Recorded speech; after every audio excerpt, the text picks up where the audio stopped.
Hey guys, I hope everyone had a beautiful and blessed day. I have a new word for you today, and the name of this message is called a new thing. Can you not perceive it? So you guys know that God specializes, right, in transforming and creating new things. Well, in Isaiah 43:19, it says, "Behold, I am doing a new thing. Now it springs forth. Do you not perceive it?"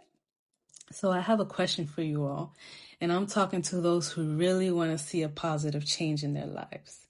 So the question is, what are you doing to see that new thing?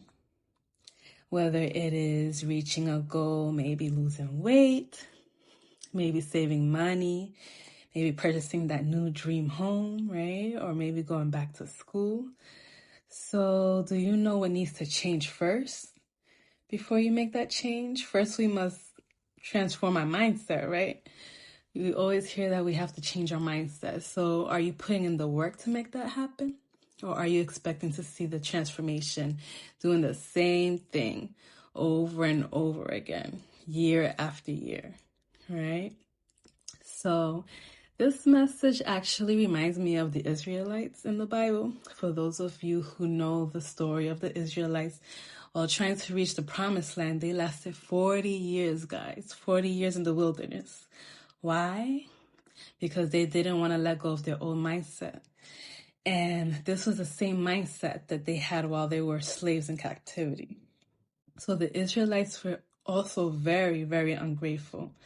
Although God always provided for them, He even showed them how almighty and how all-powerful He is by parting the Red Sea, right? And eliminating all of their enemies. They still didn't believe. They still complained. And God provided the Israelites with manna in the wilderness.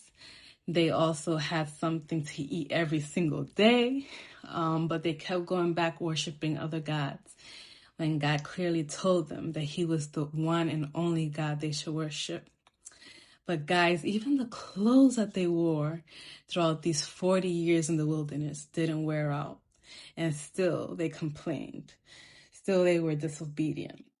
So make a long story short, the trip that was supposed to only take 11 days turned into 40 days, all because the Israelites refused to change their mindset. And God was not going to allow the Israelites to possess this promised land, right? Holding on to the same patterns and maintaining that same mindset. And they didn't want to put in the work. So it's very sad that the first generation of Israelites that were delivered from slavery, they never made it to the promised land. They never got to see that land flowing with milk and honey, right? They never got to see it for themselves. But the following generation, they did make it happen. And they put in the work. They had faith in God. And they did exactly what God asked them to do. And they were able to possess that promised land. So what promise are you trying to possess? And are you putting in the work to make it happen? Or are you holding on to old mindsets? So I hope you guys continue to have a beautiful and blessed day. I hope this message helps someone today. Thank you so much. Bye.